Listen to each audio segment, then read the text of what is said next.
Alors Anne, c'était un stage de développement personnel un peu particulier puisque vous y travaillez l'image. On y travaillait l'image de soi. L'image de soi, oui, ça devenait urgent, hein, Isabelle. Ça faisait un moment qu'au fond de moi, je me sentais plus tout à fait en accord avec les vêtements que je mettais, comme si l'intérieur avait bougé et qu'il fallait alors que l'extérieur suive le pas. C'est ça aussi qui se passe lorsque je chemine en développement personnel.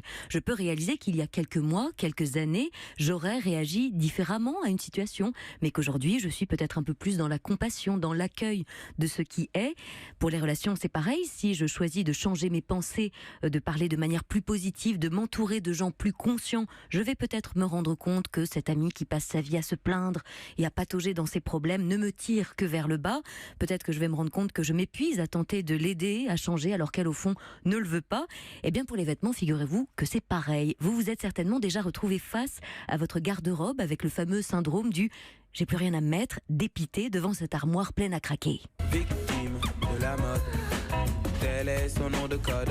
Oui, et peut-être que là aussi, vous ne vous sentez plus tout à fait en accord avec les motifs que vous avez portés pendant des années ou les matières qui étaient à la mode à ce moment-là. Hein. À un moment donné ou à un autre, on s'est toutes et tous laissés embarquer par un phénomène de mode en portant un legging fluo ou encore un manteau léopard. Ah non, victime, non, tu es une gagnante, ma petite fille, ne l'oublie pas. Ah. Bon, c'est donc à peu près dans cet état-là que je me suis rendue au stage de développement personnel Révéler votre beauté, animé par Séverine Bouchardon ce week-end donc. Et ce qu'il y a de bien dans ce genre de stage, pour la citadine que je suis, c'est que la plupart du temps, ces retraites ont lieu dans de magnifiques endroits.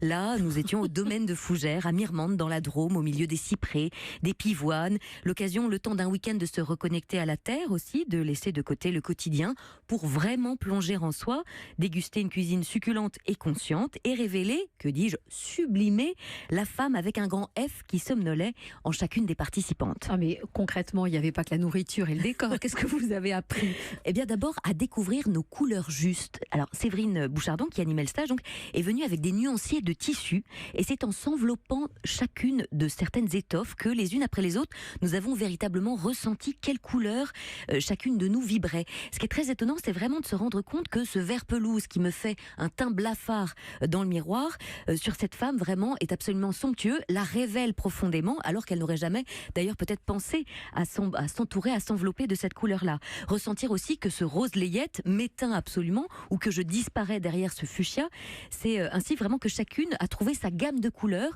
une gamme en lien avec les saisons. Chacune avait un nuancier printemps, été, automne, hiver qui ont à un endroit, peut-être un lien avec les couleurs, bien sûr, que la nature révèle et réveille à ces moments-là. Après la couleur, c'est la matière qui compte. Et là, chacune, nous avons été invités à porter sur les épaules des capes sans forme, mais dans des tissus tous différents, de la mousseline, du velours, de la laine, pour expérimenter, là encore, et ressentir donc ce que chacune de ces matières plus ou moins lourdes nous fait.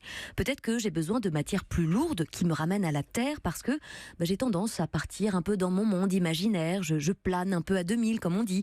Peut-être au contraire que j'ai besoin de légèreté et que je suis plus proche de l'élément air en portant des vêtements peut-être plus fins, la mousseline, on en parlait, la dentelle, la transparence. Et puis pour finir, nous avons appris chacune quelle forme de vêtements, selon nos morphologies, nos ossatures nous convenaient le mieux. Si nous avions plutôt une silhouette en ligne, en triangle ou en rond. Et pour enfin beaucoup, chacune d'entre nous, nous nous sommes toutes rendues compte qu'il y avait un véritable décalage entre notre intérieur et notre extérieur. Et quand on sait que lors d'une rencontre, la première impression se fait en 45 secondes, on se rend compte à quel point justement il est important d'harmoniser son extérieur avec son intérieur. En tous les cas, ça a super bien marché. On vous a pas reconnu quand vous êtes arrivé ce matin. J'ai le bleu européen qui donc visiblement est l'une de mes couleurs. Très corporate. Merci Anne.